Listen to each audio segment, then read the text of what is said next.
mouth. How can I get my child to eat more vegetables? Mm. So why do kids get scared of vegetables?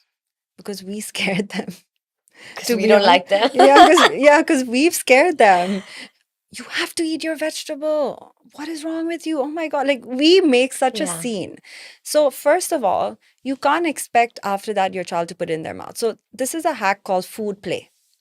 So, Okay. can you give me a vegetable that Every mom's favorite vegetable is broccoli, so I'll correct? just go with it. So, pretend your child looks at broccoli and is like, no, thank you, not happening.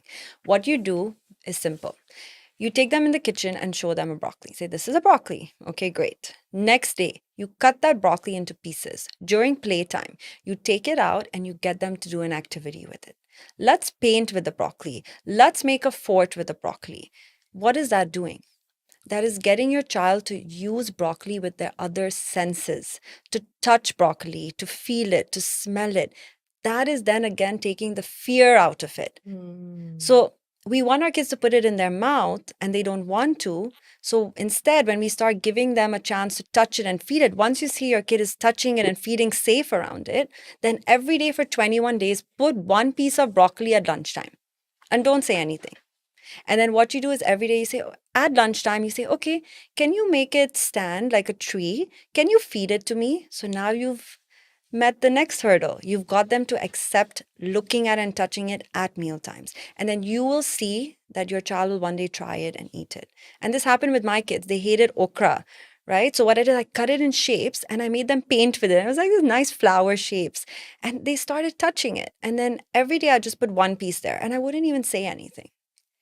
And after the fifth day, my kids just put it in their mouth. And it's my daughter's favorite vegetable now. Oh my God. Wow. And we just want quick fixes as parents. Yeah, It's not going to exactly. work. Exactly. Even with our health, we just want these quick fixes. So we try and translate that onto our kids. And it's not fair to them. What about fruit juices and smoothies? Are they, I mean, is orange juice sugar? Is it good for my baby? I don't know. He loves it. I would say no, fruit juices are not good. Because fruit juices is you're removing the fiber and you're giving it to them. So what is left? Sugar. So as soon as they drink it, blood sugar spike, they're going to be hyper. And honestly, you'd rather make sure that they get some carbs, some fat, some protein. That's what they actually need. We are so obsessed with our kids having fruits and vegetables. That is not the most important thing. Yeah. What they need is carbs, protein, fat. So you're giving them that orange juice. It's going to make them feel full. It can curb their hunger for up to 4 hours. No wonder they're not eating dinner. Is there a specific pre-dinner interval that will get them to eat dinner better? I would say at least keep 2 hours gap between the snack and dinner Okay. for sure. And if you feel that, and also make sure it's not too late, the dinner, like at least an hour before bedtime. Yeah. And if you feel your child is not eating dinner, you have to cut down the snack. Yeah, you have to cut it down. You have to cut it down. I remember I used to send my kids to school with like fruit and then something else on the side. And they'd come home and never eat lunch. And I used to get so upset at them. Like, why are you doing this to me? I cut out that extra. I just send them with the fruit and they'd come back and eat their lunch.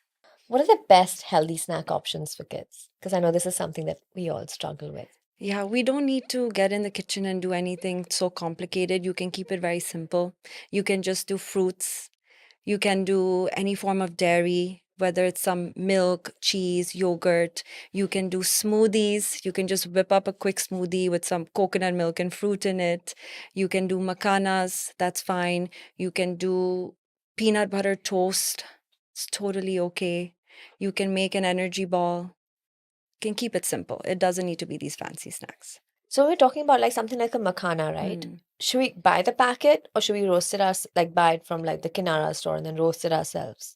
The best thing to do is roast it yourself, because what you do is then you roast it with some ghee. You can add a bit of masala, so at least that fat is being added. You're just in more control of making it a bit more nutrient dense. So Okay. you can buy the plain roasted makanas. That's okay. It's totally fine. But don't get the flavored ones because they add too much sodium in it. Okay. Yeah. And what about packaged food, right? What do we have to look out for in packaged food? Yeah. So the first thing is you take a packaged food, you look at the back, look at the ingredients. Do you understand what they are? Number two, look at any emulsifiers or preservatives. You know those numbers E4, Yeah. 5, INS? If you see those are there to make it thicker, to give it its shape. Avoid those because that damages their gut health. Okay. Number three is look at the artificial sweeteners. We don't want any of those. So if you see sucralose, aspartame, any of these words that you don't understand, avoid that. Number four, sodium content. This is one thing we don't realize. So many packaged snacks have so much. Like kids can handle around 800 mg to 1,000. And if you're using maybe a tomato sauce that has like 400 mg, or those noodle packets that have those seasonings which has like 400 mg, no. So look at the sodium content. Then the sugar one, I want you to look for not more than 4 grams of added sugar. Okay. So look at the added sugar, check that. And then this last one is very important. Most packaged foods out there are just carbs, mainly, right? These cookies and all. So what I want you to do is, here's a hack. Look at the amount of carbs. Suppose it says 20 grams. Look at the amount of fiber. So what you do is you take carbs, 20 grams, divided by 5. That would be 4.